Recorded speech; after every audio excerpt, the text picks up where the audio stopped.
John chapter 19, verses 16 through 42. Then Pilate handed Jesus over to them to be crucified.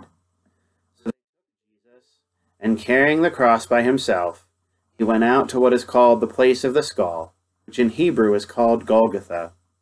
There they crucified him, and with him two others, one on either side, with Jesus between them.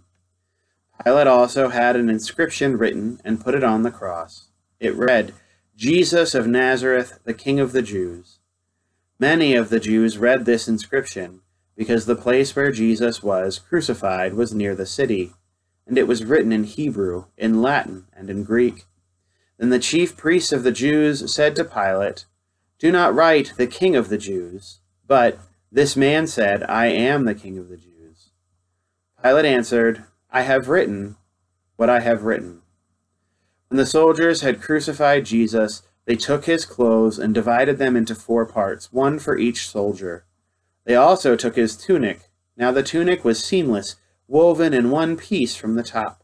So they said to one another, "Let us not tear it, but cast lots for it to see who will get it." This was to fulfill what the scripture says, "They divided my clothes among them, and for my clothing they cast lots."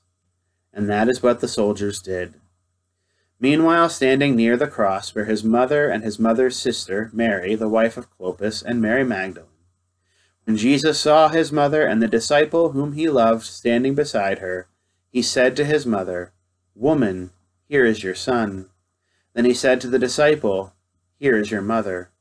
And from that hour the disciple took her into his own home. After this, when Jesus knew that all was now finished, he said, in order to fulfill the scripture, "I am thirsty." A jar full of sour wine was standing there, so they put a sponge full of wine on a branch of hyssop and held it to his mouth. When Jesus had received the wine, he said, "It is finished."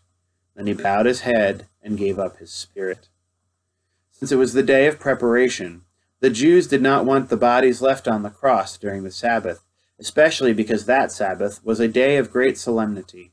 So they asked Pilate to have the legs of the crucified men broken and the bodies removed. Then the soldiers came and broke the legs of the first and of the other who had been crucified with him. When they came to Jesus and saw that he was already dead, they did not break his legs. Instead, one of the soldiers pierced his side with a spear, and at once blood and water came out. He who saw this has testified, so that you may also believe. His testimony is true, and he knows that he tells the truth. These things occurred so that the scripture might be fulfilled. None of his bones shall be broken. And again, another passage of scripture says, "They will look on the one whom they have pierced." After these things, Joseph of Arimathea, who was a disciple of Jesus, though a secret one because of his fear of the Jews, asked Pilate to let him take away the body of Jesus. Pilate gave him permission. So he came and removed his body. Nicodemus, who had at first come to Jesus by night, also came, bringing a mixture of myrrh and aloes, weighing about 100 pounds.